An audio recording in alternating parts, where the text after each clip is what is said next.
Assalamualaikum warahmatullahi wabarakatuh. Waalaikumsalam warahmatullahi wabarakatuh. Alhamdulillahirabbil alamin.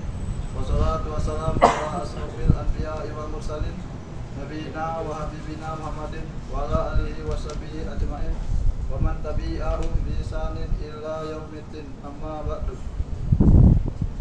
Kepada yang terhormat CEO Absolute Group Bapak Haji Sastro SH, kepada yang terhormat Direktur Absolute Service Bapak Brigjen TNI Purnawirawan Insinyur Haji Agus Suryarso,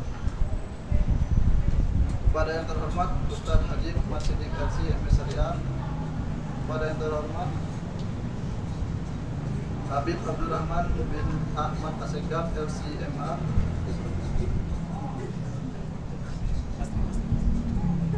dan Bapak Ibu karyawan grup yang dimuliakan Allah Subhanahu wa taala. Sebagai umat muslim, marilah kita panjatkan syukur kepada Allah Subhanahu wa taala yang memberikan limpahan rahmat dan hidayahnya, sehingga pada sore hari ini kita diizinkan untuk berkumpul dalam acara pengajian tanpa adanya halangan. Semoga dapat menambah ilmu dan wawasan kita sebagai bekal kehidupan di dunia dan juga di akhirat nanti. Salawat dan salam semoga tercurahkan kepada Nabi Muhammad SAW beserta keluarga, sahabatnya, dan kepada kita semua sebagai umatnya. Hadirin yang saya hormati, marilah kita buka pengajian ini dengan pembacaan Al-Fatihah.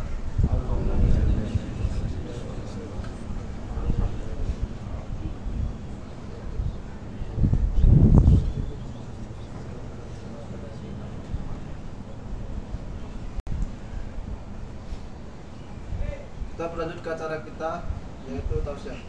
Tausiah yang akan disampaikan oleh Habib Abdurrahman bin Ahmad Asegaf LCMA dengan tema Hadis Arba'in ayat ke-23. Hadis ke-23. Kepada Habib Abdurrahman bin Ahmad Asegaf LCMA kami persilakan.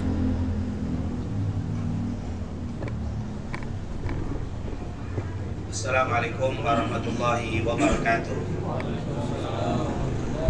Alhamdulillah wassalatu wassalam ala Rasulillah wa ala alihi wa man wala, amma ba'd.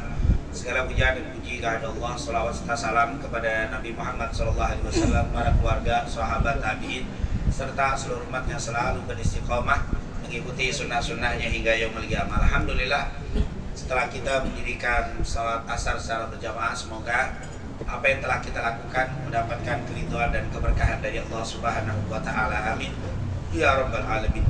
Kembali pada kesempatan yang mulia ini, kita melanjutkan kegiatan rutin kita di tempat yang kita cintai ini, yaitu membaca hadis-hadis Nabi Muhammad SAW dari kitab Arba'in Nawawiyah yang ditulis oleh Al-Imam Nawawi, yang saat ini alhamdulillah sudah memasuki hadis ke-23, yaitu hadis ke-23. Hadis yang cukup panjang, tapi insya Allah kita usahakan walaupun singkat kita bahas secara agak cepat agar bisa menyelesaikan satu pertemuan di hadis ini.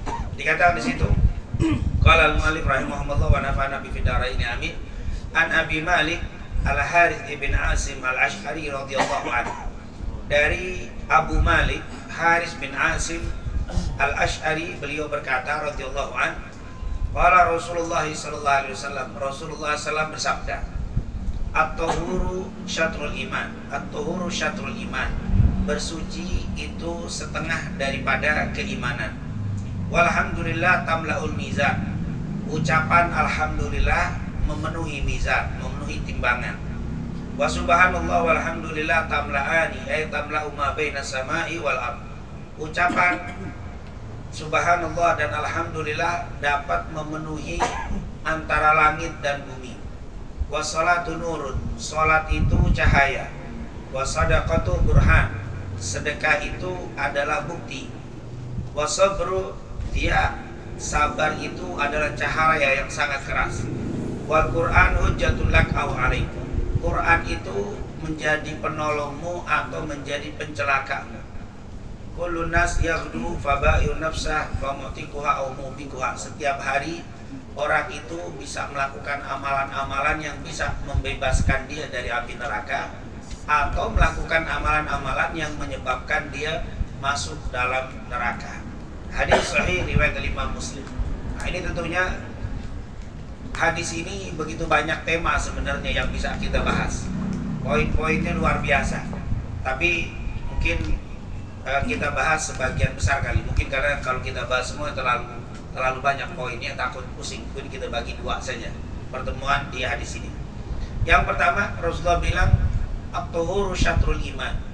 Kesucian itu atau bersuci itu setengah daripada iman. Jadi ini adalah hadis yang sahih. Bukan seperti yang kita kenal. Kita suka mengenal, suka membaca an-nadhafatu minal iman. Kebersihan daripada iman. Kebersihan daripada iman itu bukan hadis. Jadi bukan hadis Rasul. Kata Al-Imam Al-Ajluni, beliau mengatakan haditsun ma'rufun la aslalahu. Hadis ini memang terkenal, tapi nggak ada sumbernya. Nggak tahu di kitab apa adanya, cuma ada di kitab Kashful Khafa karya Al-Imam Al-Ajluni. Beliau menyebutkan itu an-nadhafatu minal iman. Kebersihan sebagian dari iman. Itu di mana-mana tulisannya an-nadhafah. Sebenarnya yang benar at-tuhuru syatrul iman. Kesucian atau bersuci itu baru setengah iman. Kenapa nggak bersih? Karena beda antara bersih dan suci. Kalau bersih belum tentu suci. Tapi kalau suci sudah pasti bersih. Itu kaidah di dalam ilmu fikih. Jadi misalkan ada saja orang ini habis mandi, syukur pakai sabun, sikat gigi bersih wangi. Terus dia berhubungan sama istrinya atau sama suaminya. Setelah itu dia istinja aja, dia pergi bersih, orang habis mandi, tapi tidak suci. Berarti beda antara suci dan kalau dibilang kotor enggak, orang bersih baru mandi, tapi dia ternyata melakukan hubungan, berarti kan hadas besar. Tapi dia pergi, dia cukup pakai minyak wangi nggak bakal bau, dia nggak bakal ada apa, orang nggak tahu itu junub apa nggak junub. Bersih orang itu, tapi nggak suci. Nah, beda dengan apa? Orang yang punya iman nggak bisa kalau nggak bersuci. Coba aja, ada nggak yang kira-kira kalau yang beriman bener nih pergi ke kantor dalam keadaan junub, belum mandi junub, kayaknya nggak kuat bawahnya. Di motor gelisah aja kan, ini kalau lewat nih, kalau kenapa-napa ini junub nih saya. Kalau alhamdulillah yang mandi malaikat, nah saya yang mandiin. Nah ini nggak ada rasa itu, rasa gelisah dalam keadaan kotor, dalam keadaan walaupun bersih. Kita habis mandi barusan nggak tahu. Tapi itulah, jadi tidak setiap yang bersih itu suci. Tapi kalau suci sudah pasti bersih. Ini kain atau baju kita bersih, habis dicuci bersih. Terus ada najis sedikit, kena najis, misalkan kotoran hewan misalkan. Terus kita gitu-gitu aja kering, nggak kelihatan. Padahal kalau dicium masih bau, berarti masih ada najis. Itu nggak dibilang. Kalau dalam bahasa umumnya bersih bajunya, ada nyelip sedikit kena kotoran nggak kelihatan, tetap bersih. Tapi kalau dalam hukum agama nggak boleh dipakai itu najis. Berarti nggak setiap yang bersih itu najis, tidak setiap yang bersih itu suci. Tapi setiap suci itu udah pasti bersih. Maka kita itu dianjurkan bersuci. Kalau yang dianjurkan bersuci, apalagi bersih, karena sudah pasti kalau bersuci sudah pasti bersih. Jadi bukan hanya sekedar bersih. Jadi umat Islam itu hidupnya lebih bersih daripada umat yang lain. Kenapa saya katakan begitu? Umat lain itu cukup bersih, tapi kita nggak cukup hanya bersih, tapi juga apa? Suci. Subhanallah. Makanya kalau ada orang Islam yang berpenampilan kotor, sebenarnya itu kurang Islami. Yang Islami itu adalah bersih dan suci. Bahkan berpenampilan bukan hanya bersih, suci, tapi juga rapi. Karena Allah mengatakan innallaha thayyib. Sesungguhnya Allah itu bagus, bersih, dan yuhibbut thayyiban, dan suka kepada yang bersih, yang bagus. Dalam hadits lain innallaha jamil. Allah itu indah, yuhibbul jamal, suka keindahan.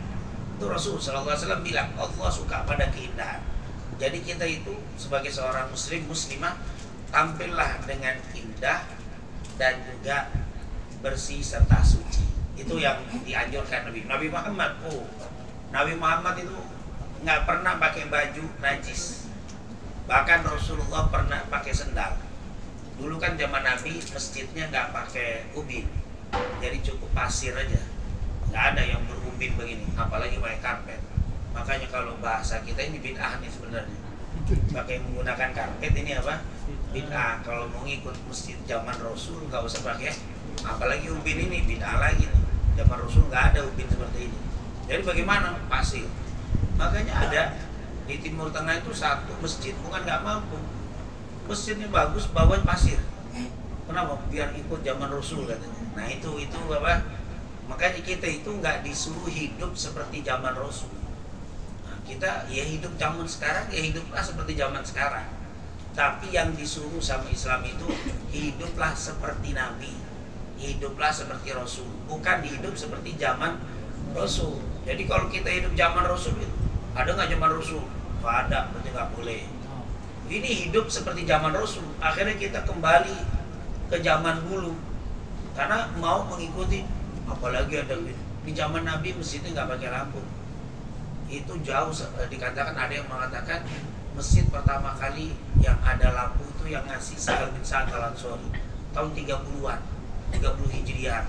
Zaman Nabi masjid nggak pakai lampu. Akhirnya kita mau apa? Udahlah masjid nggak usah pakai apa? Lampu. Belum gelap ntar dibuka karena memang zaman Nabi masjid terbuka. Iya, di Madinah setahun sekali 2 kali hujan. Nah di sini hujan mulu, bubar terus kita kalau terbuka gaya Nabi. Rumahnya masjidnya terbuka. Jadi kita nggak perlu hidup seperti zaman Nabi, tapi yang disuruh hidup seperti Nabi. Jadi beda ya. Kita diperintahkan hidup seperti Rasulullah, bukan seperti zaman Rasul. Karena sekarang ini banyak orang yang pengen hidup seperti zaman Rasul. Rasul nggak pernah pakai mobil, Rasulullah nggak pernah pakai apa, motor, pakai kuda. Antum beli kuda ikut zaman Rasul.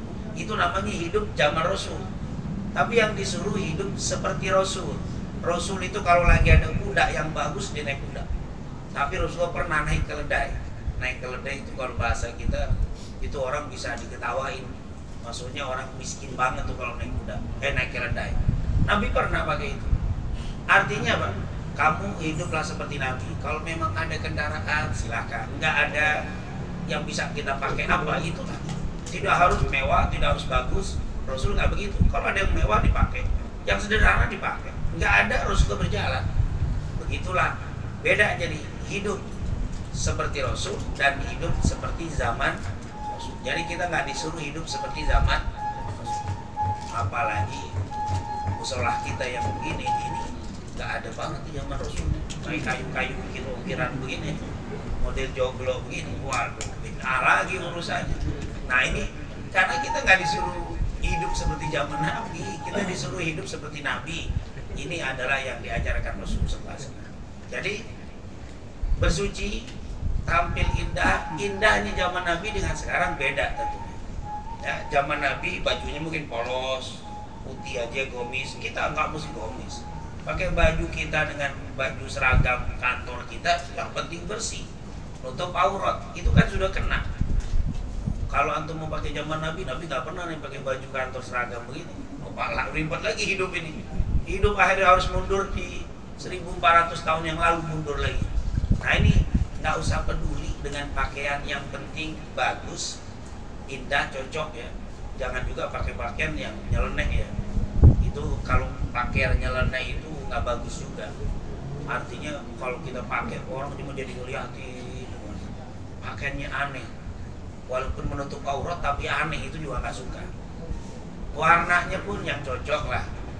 Rasulullah pernah dulu ngeliat seorang pemuda pakai baju pink, Pak. Disuruh ganti sama Nabi. Pakai baju warnanya pink. Ganti kata Rasulullah. Nggak diganti. Karena nggak cocok, masa laki pakai baju pink. Itu nah, yang sesuai lah, yang cocok dengan apa? Kondisi kita sesuai. Yang penting intinya menutup aurat. Nah, mengandung keindahan, dan itulah Nabi Muhammad SAW. Jadi suci ini menggambarkan Islam itu sangat bersih hidup. Bukan hanya bersih saja, bahkan suci. Kalau suci sudah di atas bersih. Yang kedua, menunjukkan kalimat at-tuhur syatrul iman. Bersuci itu setengah dari keimanan. Maksudnya Selain kita harus berusaha bersih di dalam hidup kita, suci, yang kedua, hanya orang-orang yang imannya kuat yang bisa menjaga kesucian. Jadi hanya orang yang kuat imannya yang bisa menjaga kesucian. Seperti tadi, orang yang imannya kurang kuat, dia bisa kerja itu dalam keadaan junub, belum mandi hadas besar. Bisa, dia bisa kalau imannya kurang kuat. Tapi kalau imannya kuat, waduh, walaupun nggak ada yang tahu, nggak ada yang, kita nggak kuat kali, malu diri, nggak pede. Kenapa? Dalam keadaan junub belum mandi hadas besar. Kenapa? Karena iman itu membuat kita nggak benar. Ya maaf, ada orang banyak yang non muslim nggak mandi junub sama sekali, kok nggak gerak? Ya nggak ada iman. Jadi iman itu yang membuat orang itu nggak kuat hidup nggak bersuci. Mereka habis main ya maaf, bisa aja langsung jalan kerja, bisa aja tanpa ada wudhu, nggak ada mandi, nggak ada apa, cukup sudah masuk kamar mandi, maaf kalau bahasa istinja atau cebong, jalan nggak ada mandi, terus dia biasa-biasa aja, seger-seger aja gitu. Tapi bagi orang beriman nggak bisa. Kenapa kok bisa mereka begitu? Ya nggak ada iman. Kalau nggak ada iman, ya berkaitan dengan suci itu nggak ada urusan. Tapi kalau yang beriman nggak bisa. Hanya orang-orang yang beriman yang mempunyai perhatian dengan kesucian. Ini luar biasa. Jadi yang kalau mulai semakin iman antum kuat, semakin nggak bisa hidup tanpa kesucian. Bahkan kalau iman kita kuat, pergi ke kantor berwudu. Jadi berwudu itu bukan hanya untuk sholat, berwudu. Kenapa? Batal sekarang, wudu lagi. Oh ini imannya sudah nggak mau lepas daripada kesucian. Seperti Bilal bin Rabah itu kan, Rasulullah pernah habis sholat subuh nanya sama Bilal, ya Bilal, ma'arja amalin amil tahu. Wahai Bilal, amalan apa yang paling hebat yang kamu lakukan? Fa inni sami'tu dafana alaik baina yadayil jannah. Karena aku telah mendengar suara sendalmu di depan surga. Bilal keren tuh. Masih ada di Madinah, masih hidup, suara sendalnya udah ada di mana. Makanya orang-orang dulu kalau doain orang tuh nggak salah. Saya doain biar masuk surga sama sendal-sendalnya. Sendal-sendalnya doain juga dimasukin apa? Ternyata ada yang masuk surga sampai sendal-sendalnya. Ini Bilal, kata Rasul, aku mendengar suara sendalmu di depan pintu surga. Subhanallah. Bilal bingung, amalan apa ya Rasul? Saya nggak ada yang hebat amal ya Rasul. Hanya saja saya biasa ya Rasul, setiap batal saya wudu. Setiap batal saya wudu. Jadi saya nggak pernah dalam satu keadaan kecuali wudu terus. Lagi mau ngantor wudu, pas lagi ngetik di kantor batal kamar mandi, wudu ntar keringin, wudu. Selalu dalam keadaan wudu. Maka Rasulullah tersenyum. Itulah yang menyebabkan kamu dirindukan surga. Tuh orang imannya udah kuat tuh. Maka kita ini kalau bisa, mau apapun aktivitas di luar kantor, masuk dari rumah, mau pulang ke rumah, wudu. Bahkan Nabi bilang kalau bisa mau tidur pun wudu. Mau tidur wudu. Kenapa? Karena kata Rasul, man nama, siapa yang tidur, atau man bata, dalam keadaan siapa yang tidur atau berbaring dalam keadaan mutatahiran, dalam keadaan bersuci, nama ala firasihi, ala dikatakan tidur di atas tempat tidurnya itu malaikat. Jadi tidur bersamanya malaikat. Maksudnya apa? Orang yang tidur dalam keadaan wudu didampingin malaikat. Dia akan dijagain sama malaikat. Tidak dia terbangun di malam hari atau bergerak, kecuali malaikat saat dia bergerak sedikit, malaikat langsung bilang, Allahumma gfirlahu, Allahumma arhamhu. Dalam riwayat lain, Allahumma gfirhu, Allahumma arhamhu, fa innahu bata tahiran. Ya Allah, ampuni dia, kasih sayangi dia, sungguh dia tidur dalam keadaan bersuci. Jadi kalau mati syahid, tidur nggak bangun lagi sungguhnya syahid. Walaupun tidur sendirian nggak ada yang menyaksikan, syahid itu kan artinya disaksikan. Jadi orang yang mati syahid maksudnya disaksikan. Maksudnya apa? Disaksikan malaikat karena di sebelahnya itu banyak malaikat. Itu subhanallah. Makanya Rasulullah nggak pernah Rasulullah tidur kecuali dalam keadaan berwudu. Maka kita kalau bisa berwudu itu jangan cuma mau sholat doang, mau ke kantor, pulang dari kantor mau ke rumah wudu, terus di rumah sebelum tidur wudu. Wah, kalau kita dalam keadaan wudu selalu didampingin malaikat. Subhanallah, didampingin malaikat. Maaf, ketika kita keluar dari rumah dalam keadaan wudu, tiba-tiba ada yang mau niat jahat sama kita, misalkan menghipnotis, terus apa lagi tuh yang suka ditepok bengong, kasih ATM, kasih PIN lagi, nggak bakalan bisa. Waktu dia dihipnotis nggak bakal kena karena dijagain malaikat dalam keadaan wudu. Tiba-tiba waliyadzubillah di tengah jalan kecelakaan meninggal syahid, matinya syahid, matinya husnul khatimah. Ya Allah, ini kan sangat mudah amalannya, sangat mudah berwudu. Wudunya bagaimana? Seperti wudu kita, muka, tangan, sebagian kepala, kaki udah. Kalau mau lebih bagus kumur-kumur, kalau nggak apa-apa, udah yang penting rukunnya dapat, udah selesai. Terutama biasa mau tidur tuh, kalau kelamaan wudu, mau tidur kelamaan udah ngantuk, udah langsung aja muka. Idza qumtum ila shalah faghsilu wujuhakum wa aydiyakum ilal marafiq wamsahu bi ru'usikum wa arjulakum ilal ka'bain. Oh, udah muka, tangan, kepala, kaki, tidur bismillah, mati syahid. Bergerak sedikit dapat ampunan, langsung didoain sama malaikat. Subhanallah, ini merupakan amalan yang sangat mudah. Terus kita mau niat, saya pengen niat bangun jam 4 wudu sebelum tidur, bangun jam 4. Tapi kalau pulang dari kantor, lompat blok tidur langsung. Mau dibangun subuh diwayak-wayak nggak bangun.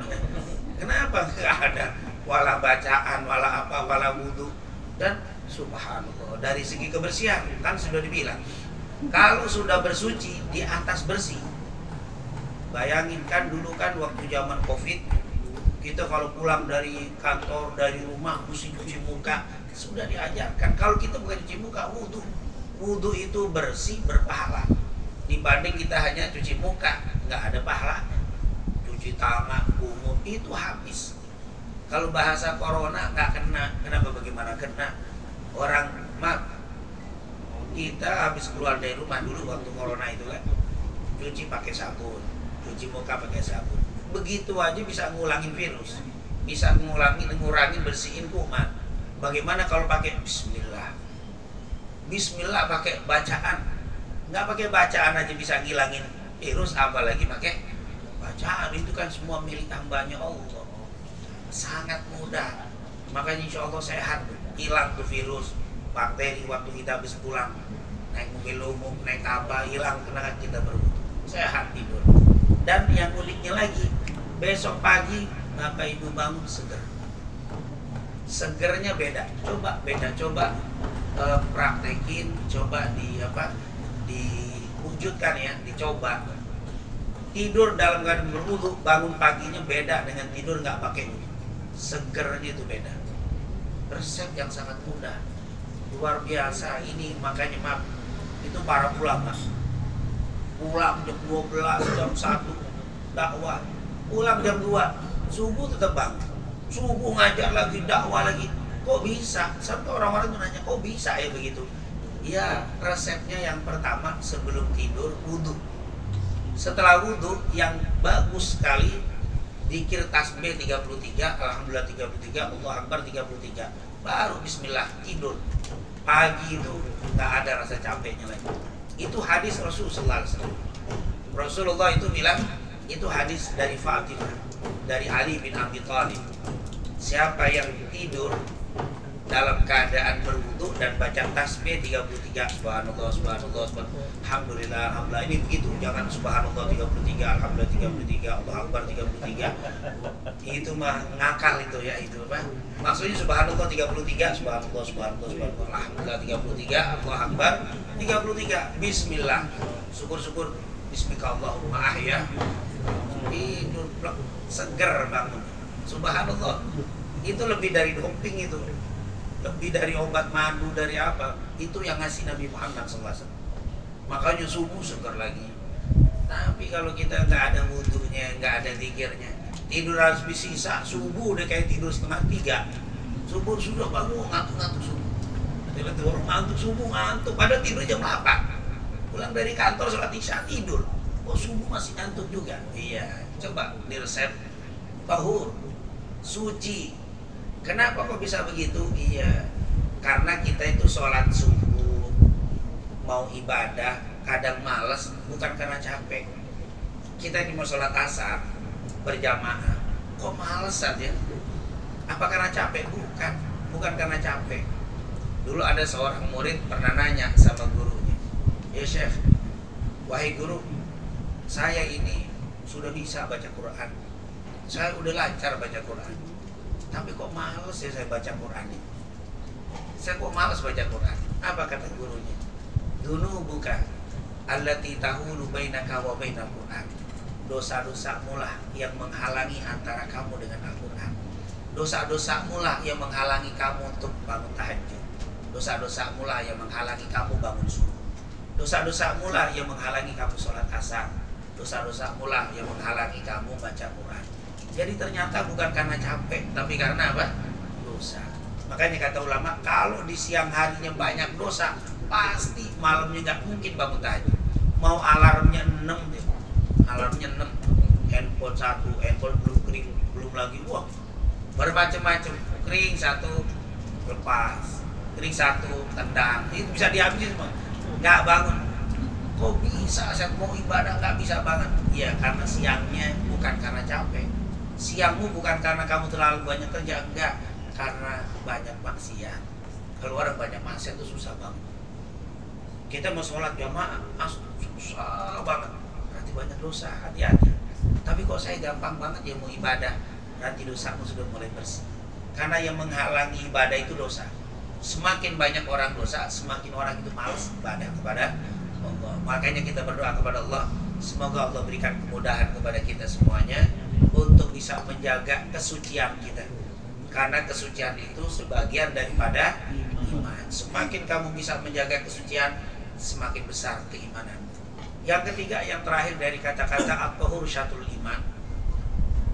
Orang kalau sudah bersuci, dia akan mudah melakukan amalan-amalan yang menumbuhkan keimanan. Jadi bersuci itu menjadi kunci untuk orang bisa ibadah, bisa gampang ibadah, bersuci. Kita itu sholat tahajud males, bukan karena sholatnya yang males, wudunya. Jujur karena wudunya. Kalau dia wudu seger pasti. Kalau dia wudu pasti semangat. Tapi ngebayangin bangun tengah setengah 4, ya Allah, kamar mandi. Ngebayangin apalagi pakai musim hujan sekarang, ya Allah dingin. Ngebayangin ke kamar mandinya, wudunya yang berat. Kalau dia gampang wudu, pasti dia tahajud. Nggak ada orang sudah wudu nggak tahajud, itu nggak mungkin. Tahajud itu mulainya dari wudu. Kita mau baca Quran, Quran ada di depan mata. Mau baca Quran, belum wudu, malas.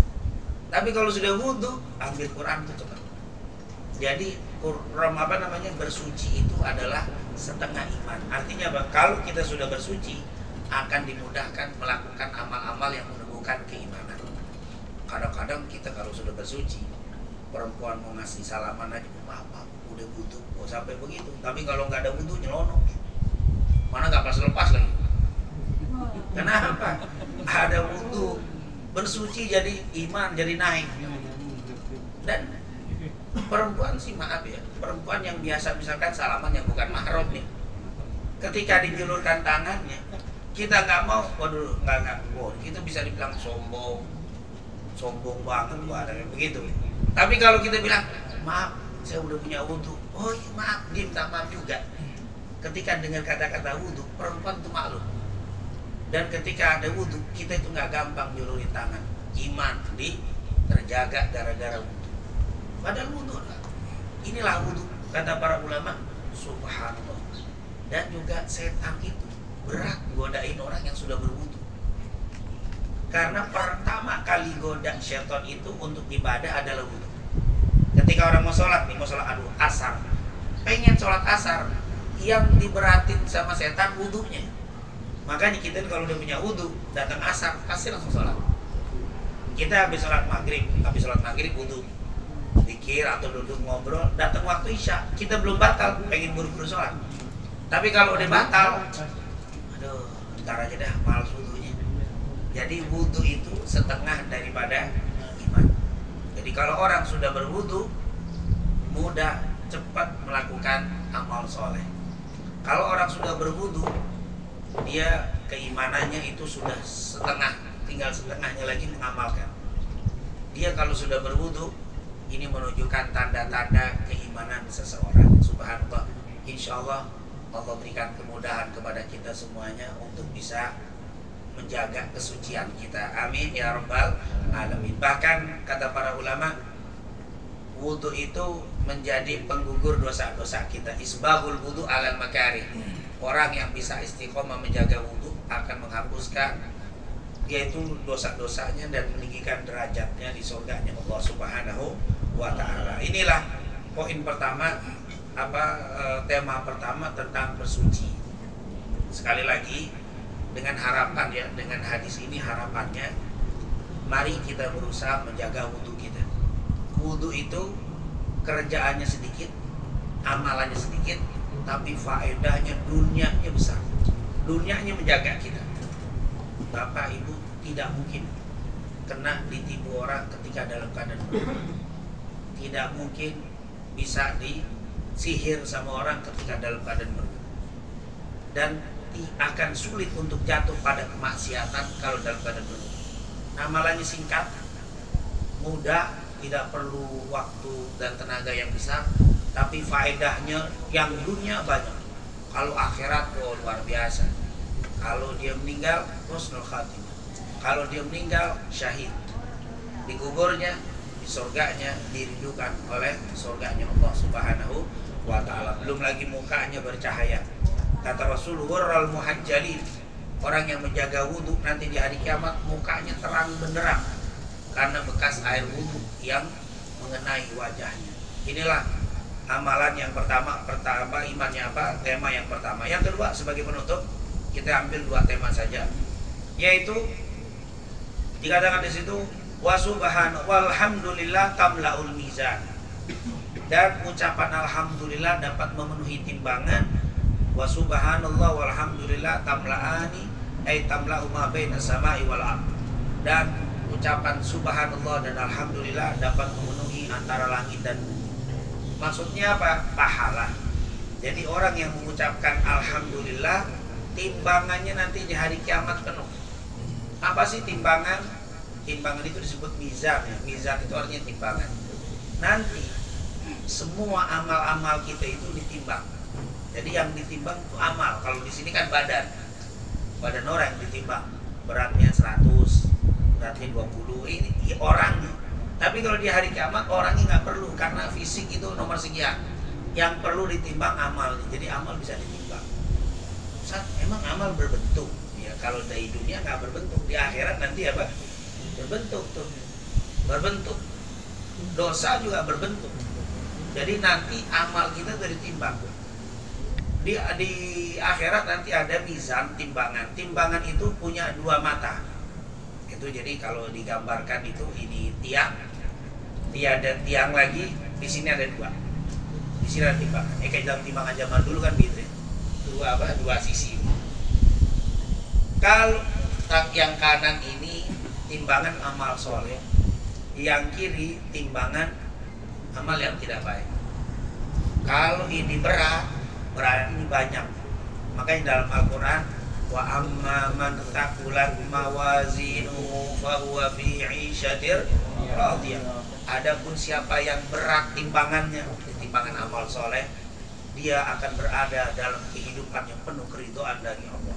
Wa amma man khaffat, adapun yang ringan timbangannya, berarti yang sini yang berat, kebaikannya ringan, fa ummuhu hawiyah, maka tempat kembalinya neraka hawiyah. Subhanallah.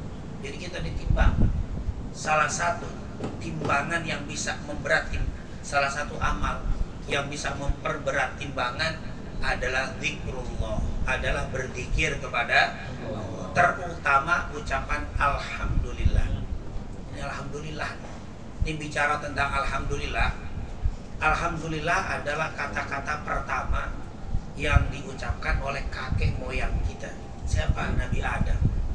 Jadi Nabi Adam pertama kali dia mengucap alhamdulillah. Di dalam riwayat, waktu Allah sudah ciptakan Nabi Adam berbentuk fisik, setelah fisiknya jadi, itu nggak langsung ditiupin ruh, tapi dibiarkan selama 40 tahun. Ada bukan 40 hari, selama 40 hari. Setelah 40 hari baru Allah tiupkan ruh. Waktu ditiupkan ruhnya dari atas, ditiup masukin ruh di situ. Pas baru sampai ke hidung, sampai ke tenggorokan, bangkis. Hajim. Itu adalah tanda hidup. Makanya kalau ada bayi lahir disuruh bangkis, kalau ngediem nggak bangkis, waduh, bang nambut itu hidup tuh, itu bagus tuh. Karena memang Nabi Adam pertama bangkis. Hajim. Pas bangkis Nabi Adam bilang alhamdulillah. Sejak saat itu alhamdulillah adalah ucapan pertama kali yang diucapkan oleh manusia. Makanya kita disuruh banyak mengucapkan alhamdulillah. Buktinya dalam sholat, alhamdulillahirabbil alamin, alhamdulillah. Kalau ibadah fardu saja udah dapat 17 per hari. Kan setiap sholat pasti baca apa? Fatihah, alhamdulillah. Belum kita sholat qobliyah ba'diyah, di situ ada alhamdulillah lagi. Setelah sholat fardu disuruh baca zikir alhamdulillah 33. Alhamdulillah, alhamdulillah, subhanallah, alhamdulillah, alhamdulillah 33. Setiap sholat. Kalau 5 waktu berarti 33 kali 5. Sebelum tidur disuruh baca alhamdulillah 33. Berarti memang ucapan yang paling banyak disuruh diucapin oleh Allah kepada kita sebagai manusia adalah alhamdulillah. Ini luar biasa. Dan alhamdulillah itu kenapa sih disuruh mengucapkan? Banyak hikmah ucapan alhamdulillah. Yang pertama, orang yang suka mengucapkan alhamdulillah itu akan menjadi pembuka pintu rezeki. Jadi kita nggak sadar, sering ngucapin alhamdulillah, pintu rezeki ditambah. Dapat gaji setelah kita ikhtiar, dapat rezeki, alhamdulillah. Alhamdulillahnya itu sebagai tanda syukur. Orang yang bersyukur sudah Allah katakan la in syakartum la azidannakum. Kalau kalian pandai bersyukur akan aku tambah. Salah satu syukurnya alhamdulillah. Nah ini orang yang sering mengucapkan alhamdulillah, rezeki dibuka. Tapi kalau buka gerendeng dulu, ngomongin gerendeng aja, ngedumel, boro-boro tambah rezeki, mampet rezeki kita. Kenapa? Jarang mengucapin alhamdulillah. Ucapan yang sangat sederhana, tapi efeknya sangat besar. Yang pertama, alhamdulillah adalah menjadi pembuka pintu rezeki. Yang kedua, kata Rasul sallallahu alaihi wasallam, orang yang mengucapkan alhamdulillah dengan penuh makna, dengan tahu artinya itu bersyukur kepada Allah, maka Allah jadikan orang yang diberikan kafafan. Kafafan itu artinya cukup. Allah kasih kecukupan kalau kita suka mengucapkan alhamdulillah. Tapi kalau kita nggak mengucapkan alhamdulillah, Allah kasih selalu kurang. Itu namanya sifat qanaah. Qanaah itu timbul kalau sudah sering mengucapkan alhamdulillah. Makanya kita disuruh banyak mengucapkan alhamdulillah, alhamdulillah, alhamdulillah. Kenapa? Biar menjadi orang bersyukur, biar menjadi orang yang sifat qanaah. Qanaah itu enak.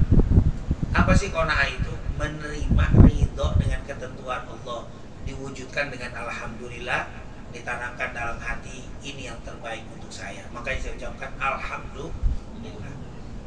Naik motor, mungkin motor kita mereknya ya sangat sederhana lah, harga 3 juta, 4 juta, atau masih ada paket yang 3 juta. Ngeliat temennya naik motor yang harga 40 juta, biarin aja. Karena alhamdulillah, saya nggak melihat teman saya melihat ini dikasih sama Allah, ini yang paling cocok untuk saya, itu bakal ditambah di sini. Tapi kalau ngelihat begitu puyeng, puyeng kita. Ini hilang, itu nikmat yang dikasih rasanya hilang. Motor yang tadinya enak kita jalanin, jadi nggak enak, ngelirik ke sono yang ke 40. Udah dapat motor yang harga 40 juta, temennya beli mobil harga 100 juta, goyang lagi 100 gitu, jadi kurang nikmat. Yang tadinya 40 juta itu enak banget, hilang nikmatnya karena nggak ada alhamdulillah. Makanya kata para ulama, semua penduduk surga waktu pertama masuk ke surga dikasih sifat qanaah, dihilangkan rasa iri dengki, qanaah yang ada. Makanya ahli surga itu nggak ada yang iri, tak. Kata para ulama, hidup di surga nggak ada qanaah, jadi nggak nikmat dan merasa kurang. Kita udah masuk surga, wah nikmat istana kita, kebetulan ada yang lebih soleh dari kita, derajatnya lebih tinggi, kita nggak puas. Kata para ulama, orang yang masuk surga nggak punya sifat qanaah, surga merasa kurang. Apalagi hidup di dunia nggak punya sifat qanaah, habis kita kurang terus dan akan timbul gerutu, ngedumel, tidak pernah puas dan tidak pernah mengucapkan alhamdulillah. Maka timbulkan sifat qanaah. Bagaimana caranya? Alhamdulillah. Rasul SAW itu selalu alhamdulillah. Nabi kalau melihat sesuatu yang menyenangkan, hal-hal yang senang, yang bagus, Nabi suka bilang alhamdulillah alladzi bi ni'matihi tatimmus shalihat. Tapi kalau melihat sesuatu yang enggak bagus, yang menyedihkan, Rasul bilangnya alhamdulillah ala kulli hal. Alhamdulillah enggak pernah lepas. Makanya Nabi nikmat hidupnya karena enggak selalu alhamdulillah. Ini luar biasa, kehidupan dunia menjadi nikmat dengan ucapan alhamdulillah. Karena dengan alhamdulillah ditambah rezekinya, diangkat kesulitannya, subhanallah, dengan mengucapkan alhamdulillah. Dan bikin sehat badan. Orang yang mengucapkan alhamdulillah kata ulama bikin sehat badannya. Kenapa? Karena dia ridho. Ketika ridho itu senang. Senang itu bikin sehat. Dia tenang, nggak kepikiran, nggak ngiri, nggak dengki, nggak penuh kebencian, hidupnya sehat. Tapi kalau nggak ada qanaah, iri, dengki, wah itu gampang stroke gitu. Makanya subhanallah, alhamdulillah adalah obat yang paling luar biasa. Syukuri nikmat Allah, Allah akan tambah sehat. Syukuri nikmat Allah, Allah akan tambah rezeki. Kalau di akhiratnya, oh luar biasa, memberatkan timbangan ucapan alhamdulillah. Timbangan jadi berat gara-gara alhamdulillah. Kata ulama, orang kalau yang sering mengucapkan alhamdulillah, menerima takdir, menerima rezeki sesuai dengan yang Allah kasih dengan mengucapkan alhamdulillah. Apa kata Allah? Karena kamu tidak banyak menuntut dariku, dengan rezeki yang aku kasih kau terima, maka aku tidak banyak menuntut darimu amal. Apa yang kau lakukan amalmu aku cukup, aku anggap cukup. Seperti engkau qanaah dengan rezekiku, aku akan qanaah dengan amalmu. Subhanallah. Yang amal kita dikit diterima sama Allah, seperti kita menerima apa yang diberikan Allah. Tapi kalau kita dikasih rezeki nggak pernah puas, nggak pernah ada sifat qanaah, Allah akan tuntut kamu selalu minta rezeki, tapi ibadahnya sedikit. Sekarang saya tuntut kamu, ayo amal yang banyak, amal yang banyak. Karena kita nggak punya, nggak pernah qanaah, Allah pun akan nuntut kita. Seperti kita menuntut kepada Allah, Allah akan tuntut kita. Tapi kalau ya Allah alhamdulillah, engkau sudah kasih rezeki, insya Allah yang terbaik untuk saya, Allah pun tidak akan banyak menuntut amal dari kita. Amal yang sedikit diterima dengan bahagia oleh Allah Subhanahu wa ta'ala. Inilah ucapan alhamdulillah. Makanya insya Allah 2 saja pelajaran bisa kita ambil. Ayo mulai sekarang kita coba berusaha menjaga kebersihan, kesucian. Orang yang suci itu akan mendapatkan berbagai macam kemuliaan yang saya sebutkan tadi. Yang kedua, ayo kita mulai banyak baca zikir, tasbih, tahmid, dan jangan lupa hiasi hidup kita dengan ucapan alhamdulillah. Walaupun kadang-kadang masih kurang pas. Pak, bagaimana kabarnya? Alhamdulillah sih saat, walaupun ribet hidup, tapi alhamdulillah lah. Tapi itu masih ada apa? Masih ada, masih begitu dah. Tapi alhamdulillah, tapi diawali alhamdulillah mendingan dari kita. Tapi kalau yang benar murni, alhamdulillah. Jauh deh nggak usah disebutin. Alhamdulillahnya kita sebutin di depan orang, kesulitannya kita simpan, kita ntar malam saya ngadu kepada gue beres. Ya walaupun tapi lumayan lah. Gimana Pak? Alhamdulillah saat walaupun tadi main kayak pegel saya kan, tapi gerendeng juga, tapi alhamdulillah juga. Itu masih lumayan tuh. Insya Allah lama-lama ntar gerendengnya hilang, tinggal alhamdulillahnya. Insya Allah. Daripada yang gimana tadi? Saat puyeng saya macet, capek, gerendeng yang gerendeng nggak ada alhamdulillahnya. Mestinya dia bilang alhamdulillah sampai, alhamdulillah sampai. Nah kalau yang model kalkulasi yang baru-baru ini, alhamdulillah saat sampai walaupun tadi sempat ribet, sempat begini, ada juga apa namanya keluhannya disampaikan, tapi diawali dengan alhamdulillah, mendingan tuh dikit tuh, masih lumayan. Tapi kalau orang soleh, gimana Pak? Sulit lah dia. Alhamdulillah bisa sampai di tempat selesai. Padahal di belakang ini dia lagi apa? Oh ribet, naik motor mogok, dorong sini ke sini keringetan. Sampai sini kayaknya alhamdulillah kayaknya enak nyampe. Padahal kalau kita di videoin tuh kita nggak tega ngeliat. Tapi kalau ketemu alhamdulillah. Orang yang model begini Pak, kata Rasulullah, tidak akan pernah lama susahnya. Tidak akan pernah lama susah. Susah tetap, tapi tidak akan pernah lama. Kenapa? Yang ditampakkan di depan orang hanyalah kesenangan, nikmat, alhamdulillah. Susahnya disembunyikan. Dia sampaikan kepada Allah. Allah akan angkat kesulitannya dengan segera. Karena Rasulullah sudah bilang, "Man nazalat bihil faqah fa anzalaha bin nas lam tushadda faqatuh." Siapa yang mengalami kesulitan rezeki lalu dikasih tahu sama semua orang mengharapkan bantuan orang, tapi dia lupa mengadu kepada Allah, Allah tidak angkat kesulitan rezekinya. Maka kalau kita lagi susah, jangan terlalu banyak yang tahu. Cukup orang-orang yang kira-kira bisa kita buka, bisa, nggak usah orang semua tahu. Apalagi pakai bikin status. Hari ini lagi puyeng, gambarnya puyeng. Ada, ngapain Pak? Semua orang tahu puyengnya kita, nggak ada faedahnya. Justru semakin begitu Allah semakin nggak suka. Kok kamu ngadunya sama manusia, nggak ngadu sama aku kan? Sama orang nggak usah terlalu banyak yang berkepentingan aja. Kenapa? Ya mungkin orang kantor harus tahu karena saya tak masuk kerja karena saya pusing. Jangan diam juga. Kenapa aku diam? Oh nggak bisa juga. Orang kantor kenapa kamu nggak masuk nih? Ya, saya sakit Pak. Kebetulan saya sakit. Nah itu untuk itu. Tapi nggak usah dibikin status. Hari ini apa? Sedang apa itu? Meriah. Wah, semua orang yang punya nomor kita, meriah, selesai semua jadi rapi. Mau ngapain diramikan itu cerita apa? Meriah. Jangan dikasih tahu apa yang kita mengalami kesulitan. Tapi kalau kita dapat rezeki boleh, tapi itu pun orang tertentu. Jangan dikasih tahu sama orang. Kalaupun dikasih tahu, ucapkan alhamdulillah. Berarti ini saudara saya dapat rezeki ini, atau dapat lagi senang. Kenapa? Jangan alhamdulillah hari ini ada yang ngasih 10 juta. Akhirnya aku minta puyeng urusannya. Oh begitu, bagi dong, rame urusannya kan. Enggak cuma ngasih, enggak ngasih tahu orang, akhirnya jadi iri nanti. Karena enggak setiap orang itu senang dengan nikmat yang Allah terima, yang Allah kasih sama kita. Ada yang enggak demen kalau kita dapat nikmat. Begitu juga, enggak semua orang sedih kalau kita dapat musibah. Ada yang senang, syukur. Kalau ada syukur, ada yang syukurin, itu namanya itu. Lagi dapat kesulitan, lagi meriah, syukurin. Syukurin itu beda ya dengan syukuran ya. Syukurin itu menyukuri atas musibah yang menimpa kita. Ini yang enggak demen. Enggak semua orang senang dengan kesulitan kita. Maaf, tidak semua orang sedih dengan kesulitan kita.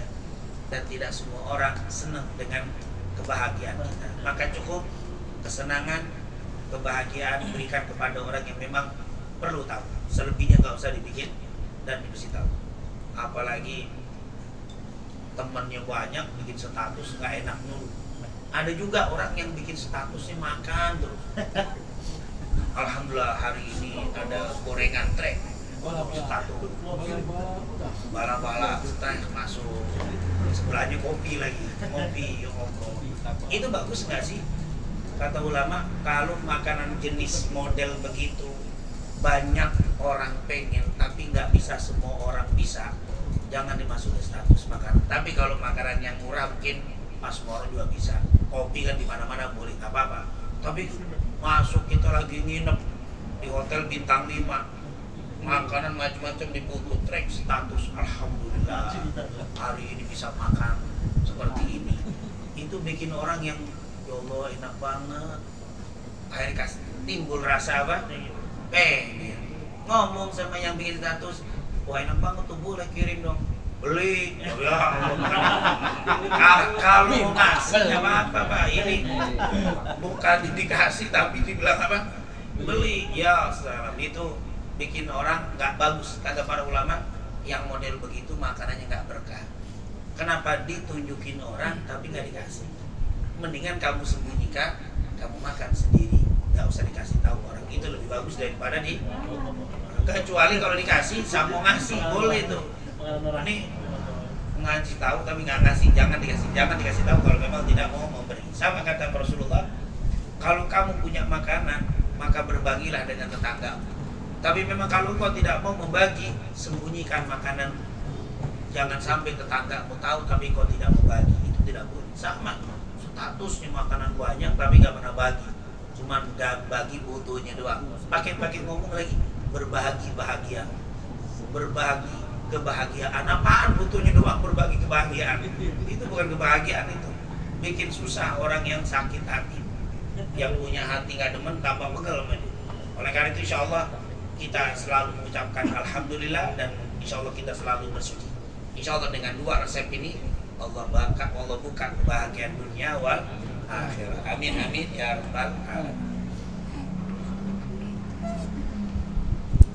Baik, terima kasih Ustaz. Terima kasih Habib atas tausiahnya. Selanjutnya kami buka sesi tanya jawab. Pada yang ingin bertanya, kami persilakan.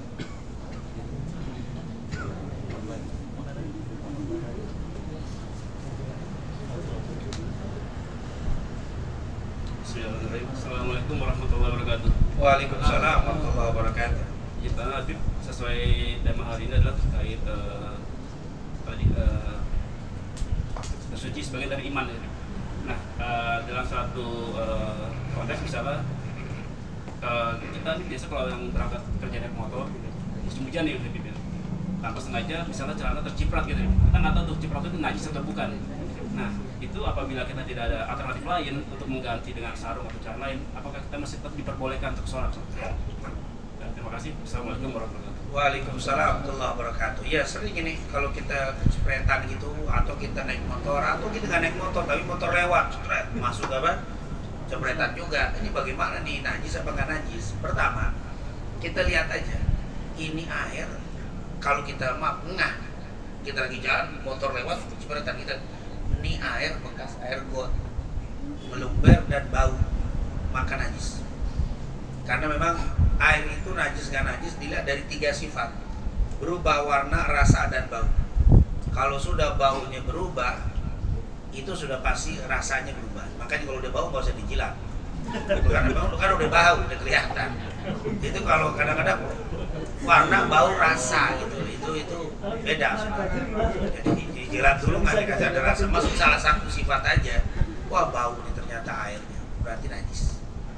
Tapi saya lagi jalan habis hujan, karena air hujan banyak sampai meluber di jalan, banyak air genangan coklat warnanya karena hujan.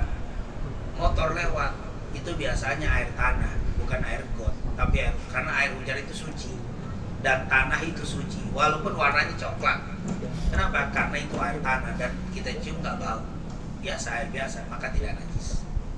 Jadi kalau kita ragu, cium nggak bau, berarti kayak nggak ada bau. Tapi kalau dicium bau, berarti najis. Nah, baunya bau tanah itu bukan bau ya, maksudnya bau itu bau najis gitu. Tapi kalau bau tanah, ada yang ini nggak najis. Ada yang air, misalkan kita cium bau apa namanya?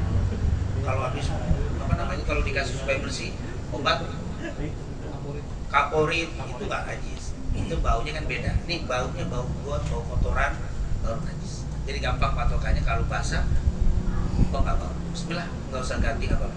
Tapi kalau bau harus diganti, atau tidak diganti nggak apa-apa, cukup diguyur sama air sedikit, dikucek. Yang penting hilang warnanya, karena hitam tadi terus agak mulai putih, warnanya hilang, baunya hilang. Dan kalau di fikih warna, bau, rasa. Tapi rasa, kalau warna udah hilang, bau udah hilang, nggak usah pakai apa, rasanya belum tahu di saat saya. Udah cukup, warna kan baunya udah nggak ada. Itu jangan, kita kolot banget dalam memahami fikih, harus hilang warna, bau, dan rasa. Rasanya ribet dulu sini. Maksudnya kalau sudah bau hilang, rasanya pasti normal. Wallahu a'lam. Mohon izin, Habib, ini ada pertanyaan online, izin. Tapi sebelumnya kami ingin bertanya dulu terkait bersuci apabila kita mandi junub Bu Jin, apakah itu sudah termasuk menghilang hadas kecil? Jadi kan berarti setelah mandi junub apakah harus wudu lagi atau tidak? Terus yang kedua ini pertanyaan online. Assalamualaikum warahmatullahi wabarakatuh. Ustaz Habib izin dengan Korwil Banjarmasin izin bertanya mengenai hal lain, mengenai sodakoh. Izin bertanya mana lebih utama antara sodakoh memberi anak yatim atau memberi orang tua pada saat kita mendapatkan rezeki. Nah, itu pertama. Yang kedua adalah pertanyaan dari Pak Sunardi Yamaha Indonesia. Assalamualaikum warahmatullahi wabarakatuh. Mau izin bertanya Bib, bagaimana tip untuk tetap bisa menjaga wudhu bila mana kita tidur bersama istri sendiri? Mohon pencerahannya. Terima kasih. Wassalam. Lalu dari Pak Ridwan YCH. Assalamualaikum Habib, izin bertanya mengenai wudhu. Berwudhu di dalam WC hukumnya seperti apa jika tidak ada tempat wudhu lain yang memadai? Terima kasih. Ya, yang pertama, kalau sudah mandi hadas besar maksudnya, apakah wudhu juga sudah termasuk ke dalam? Iya. Karena Rasulullah SAW dulu, tapi mandinya gaya Nabi. Nabi itu kalau mandi hadas besar, pertama Nabi cebok, ya istinja dulu bersih. Kemudian beliau berwudhu seperti wudhu sholat. Setelah berwudhu, kemudian Rasulullah baru mandi. Setelah mandi, Rasulullah langsung sholat, nggak pakai wudhu lagi. Tapi karena diawali dengan istinja, bersih, berwudhu, mandi, langsung sholat. Jadi nggak pakai wudhu lagi setelah mandi hadas besar. Karena Nabi wudhu mandinya model begini, akhirnya menurut Imam Malik tidak perlu wudhu setelah mandi hadas besar kalau mandinya gaya Nabi. Tapi yang jadi masalah ada kita nih mandi jebur, maaf sabunan semua, apakah perlu wudhu lagi apa enggak? Kalau model kayak begini menurut Imam Syafi'i bagusnya wudhu lagi. Kenapa? Karena kita waktu mandi tadi kan bersentuhan lagi dengan apa? Dengan kemaluan tangan. Kalau yang tadi nggak perlu, karena sudah suci tadi udah bersih dulu. Jadi nggak usah disentuh lagi, tinggal apa? Basahi badan, yang giliran kemaluannya nggak disentuh. Maka dia nggak perlu wudhu lagi. Tapi kalau yang model gaya kita nih, jebur, afdolnya amannya wudhu lagi. Habis selesai, udah pakai handuk bersih, wudhu. Nah, itu yang paling bagus. Bagusnya wudhunya nggak dalam keadaan telanjang kulit, karena wudhu dalam keadaan telanjang kulit termasuk makruh. Nah, pakai anduk deh paling nggak baru. Sama dengan makruhnya wudhu di WC. Pertanyaan keempat tadi ya, wudhu di WC. Ada tempat di sini, maksudnya ada tempat apa? Buang air besar, wudhu di situ. Boleh nggak? Boleh. Yang penting nggak najis dan bersih. Tapi kalau najis nggak boleh. Tapi kalau bersih, tapi tetap hukumnya makruh. Kenapa? Karena otomatis kita nggak baca basmalah, kita karena udah dalam WC, maka lebih bagus wudhunya di tempat wudhu biasa. Tapi sah kan sah, cuma kurang bagus saja. Itu pertanyaan ketiga.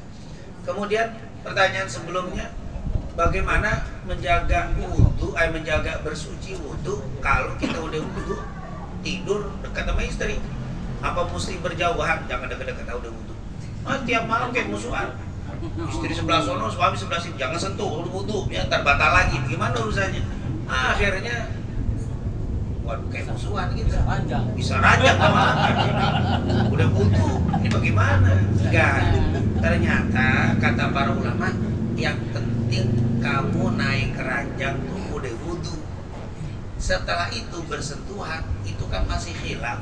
Nah, menurut Imam Syafi'i batal, menurut Imam Ahmad nggak batal, menurut Abu Hanifah apalah nggak batal sama sekali. Cuman mazhab Syafi'i yang mengatakan batal. Dan di dalam bab ini kan inti hadisnya, siapa yang naik ke tempat tidurnya dalam keadaan berwudu. Nah, berarti jangan marah sama istri, biarin aja pegangan. Kenapa? Karena istrinya halal. Jadi urusannya aku nggak punya anak mulu dari awal nikah begitu mulai kamu punya anak. Aku nggak punya anak, karena jauh. Jadi di sini tetap jalan. Kecuali baru naik ke tempat tidur, kentut, baru batal. Kentut, kalau kentut nggak ada khilaf di antara 4 mazhab, semua sepakat batal kentut itu. Maka nggak, kalau kentut butuh lagi. Atau kebalikannya, pas tidur bersentuhan sama istri, pas begini bangun, katanya kalau tidur batal, terus butuh lagi. Nggak butuh, nggak tidur antum, bangun tidur lagi, mengkerut nama-nama. Jadi nggak usah lagi turun dari tempat tidur, udah merem. Yang dihitung awalnya tadi itu, awalnya udah terus aja, walaupun melek, waduh saya batal tuh kalau ketiduran, terus butuh lagi, naik ke tempat tidur bangun lagi, butuh lagi, selesai. Mau tidur melek lagi terus, yang penting awalnya itu udah apa? Udah wudu. Jadi alhamdulillah itu kiatnya. Jadi nggak perlu jauhan dari istri, nggak perlu takut. Tapi kalau kentut tetap harus ulang kata Rasulullah. Karena kalau kentut ini tidak ada perbedaan. Kemudian pertanyaan sebelumnya lagi. Bikin sedekah. Iya, sedekah terhadap yatim apa orang tua lebih wajib. Sepakat tidak ada perbedaan. Kenapa? Karena orang tua itu merupakan orang yang punya hak di harta kita, namanya ahli waris. Ahli waris itu lebih berhak disedekahin daripada orang lain. Kita dapat uang, jangan ngasih tetangga, ngasih anak yatim, kasih dulu istri, karena istri punya hak waris. Kepada anak itu waris, orang tua itu waris. Karena kalau kita meninggal, mereka dapat bagian dari waris, berarti di harta kita ada punya dia. Kalau kita nggak kasih mereka, dikasih ke orang, dolim. Kenapa? Itu punya, itu istri kan ada dapat 1/8 kalau kita meninggal, kalau punya anak. Kalau nggak punya anak 1/4. Suami ada harta di situ 1/4 atau setengah. Ibu kan 1/6 dapat harta di situ, berarti dapat uang, bagi dulu kepada keluarga, kepada orang tua. Baru kalau ada lebih, anak yatim dan yang lainnya. Anak yatim pun dilihat, yatim itu kan nggak mesti miskin.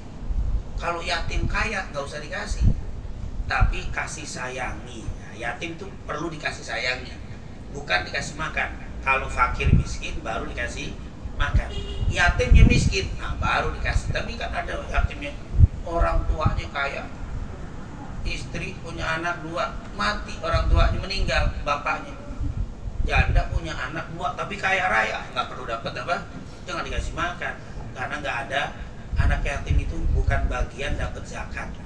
Jadi yang dapat zakat itu adalah innamas shadaqatu lil fuqara wal masakin. Zakat itu untuk orang fakir dan miskin. Yatim kaya nggak dapat, yatim miskin lebih dapat tentunya. Kenapa? Karena urusan yatim di Al-Quran, wa ammal yatima fala taghar, terhadap anak yatim jangan dihadik. Araital ladzi yukadzibu biddin fadzalikal ladzi yad'ul yatim. Tahukah kamu siapa itu penusta agama? Orang yang membentak, yang memarah-marahi anak yatim itu.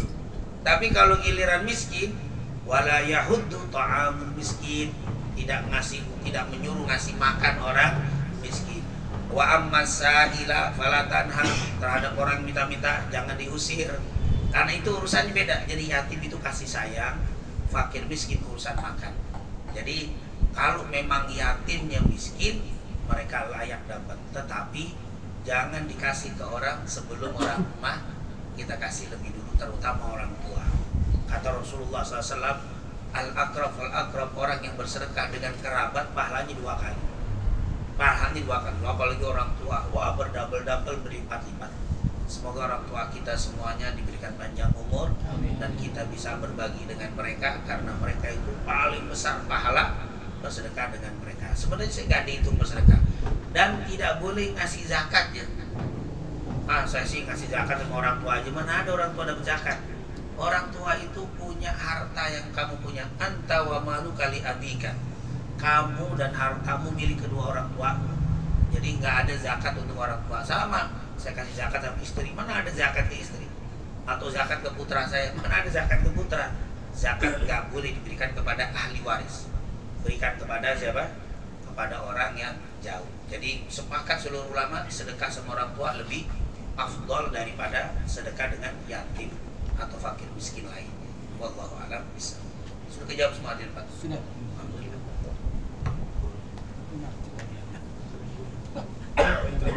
kalimat nasyabana. Sedikit kesimpulan dari saya pada Tausiah sore hari ini. Suci adalah setengah dari keimanan. Maksudnya, jika seorang dalam keadaan suci, maka akan mudah untuk melakukan amalan yang mendekatkan pada keimanan. Akhirnya kita sampai pada pengunjung acara, yaitu berdoa bersama yang akan dipimpin langsung oleh Habib. Sebelum kita berdoa bersama, saya selaku pembawa acara, jika terdapat salah kata ataupun sikap yang tidak berkenan di hati Bapak Ibu sekalian, saya mohon maaf yang sebesar-besarnya. Kepada Habib Abdurrahman bin Ahmad Asegaf LCMA untuk memimpin doa bersama, kami persilakan. Baik, itu mungkin yang bisa kita sampaikan. Sekali lagi, semoga apa yang kita pelajari mendapatkan keberkahan dan keridhaan dari Allah SWT.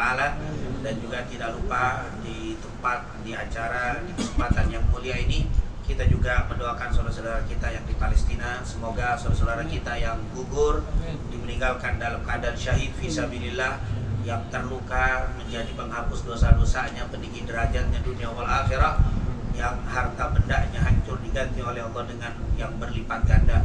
Dan kita mohon kepada Allah, semoga Allah berikan kekuatan, kemenangan kepada saudara-saudara kita, disatukan persatuan mereka, dan semoga Allah SWT memberikan kesabaran dan kemantapan di dalam langkah-langkah saudara kita semua. Dan juga di sisi lain kita selalu berdoa, semoga Zionis Israel ini dihancurkan oleh Allah SWT, sebagaimana mereka menghancurkan kaum muslimin, diporak-porandakan kekuatannya, dipecah belah persatuannya, ditimbulkan rasa takut di dalam diri-diri mereka, dan selalu Allah hancurkan dimanapun mereka berada. Amin. Amin ya rabbal alamin. Rabbana taqabbal minna innaka antas samiul alim wa tub alaina innaka antat tawwabur rahim. Allahumma inna nas'aluka ilman nafi'an wa rizqan thayyiban wa amalan salihan maqbula. Allahumma ansuril Islam wal muslimin wa ahlikil kafarata wal mubtadi'ata wal musyrikin. Allahumma shattit syamlahum wa mazzik jam'ahum wa dammir diyarahum. Rabbana atina fid dunya hasanah wa fil akhirati hasanah wa qina adzabannar. Wa sallallahu ala sayyidina Muhammadin wa ala alihi washabihi wasallam. Walhamdulillahi rabbil alamin. Baik, sebagai penutup acara kita pada sore hari ini, marilah kita baca doa kafaratul majlis.